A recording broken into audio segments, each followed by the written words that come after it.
Hey guys, Robbie Ray here. We're at the point where we're going to lap some valves in to this head, brand new valves. They're Melling valves. It's not an endorsement, they just make some nice stuff, so if you can get them, they're made well, I would recommend them. I'm just going to do the one valve because you obviously can see that you just keep repeating the procedure.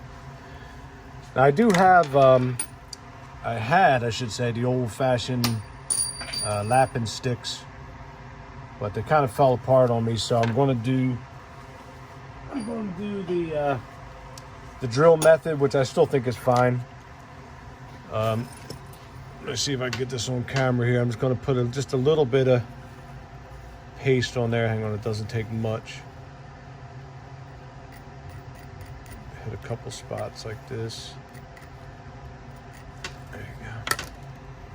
It's going to spread around on its own anyway. But I think the real important thing here is to absolutely keep it off the valve stem as much as you can. I'm going to put a little bit of pre-lube on the stem because I'm going to be spinning it in that bore or assembly lube, something like that. If you had motor oil, that's fine too. 1 second, we're going to stuff it in there. I'm going to spin it to distribute the oil. There you go.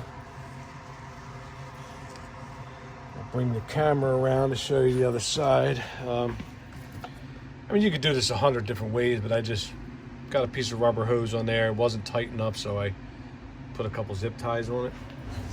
Let's see if we can get a view on this side. So obviously, I'm just going to stuff it on there. Just tight enough for it to hold. There you go. Okay.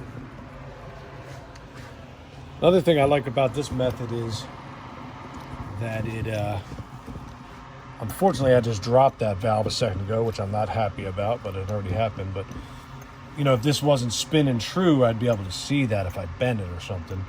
So let's just see how it looks. That's spinning true. So every time I come out like this and back in, it's going to redistribute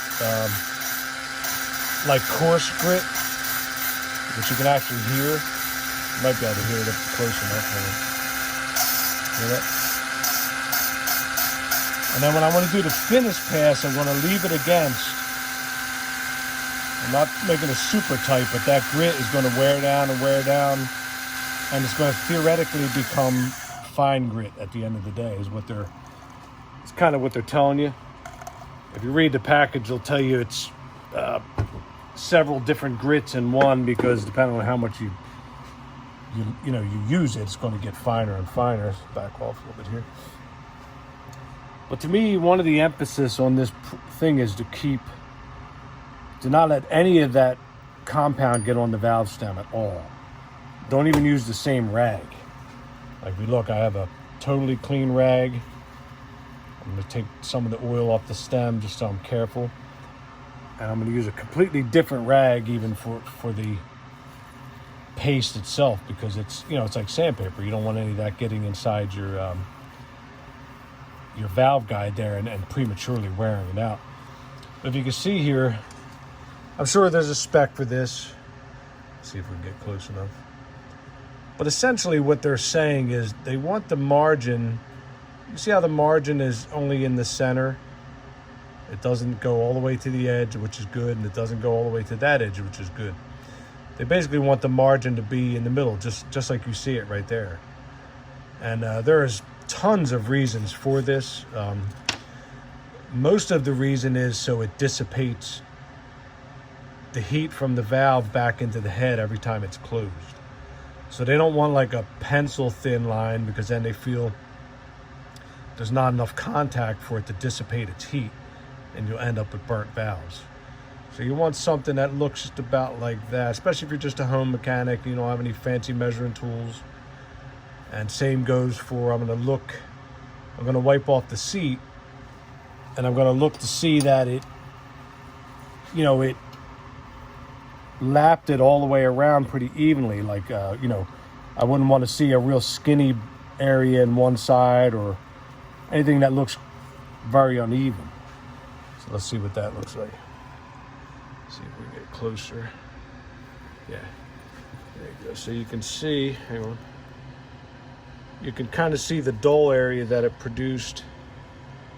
Let me get my pointer. It kind of produced a dullish area.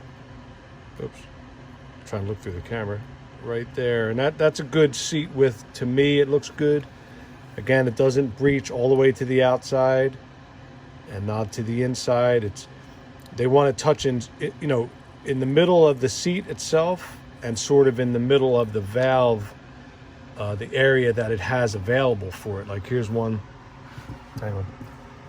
Here's one. Sorry guys, stand almost fell over. Here's one that I haven't done yet, and you can see it's shiny. So you know that's the available area, and obviously you want it to fall in that center zone. So luckily these are aftermarket valves, and they are matching up to the angle that the original valve grind is on the head. They're matching up to it real nicely. So I'm just going to go ahead and do all of them, and then I'll show you at least how I'm going to go about setting in my valve seals. I'm going to set them in after the fact, like once my valves are in, because I don't want to go in and out of these things a bunch of times. You know, in and out of the seal and then cutting it or damaging it anyway. So I'll come back on and I'll show you at least how I'm going to go about doing it. Okay, guys, be back shortly.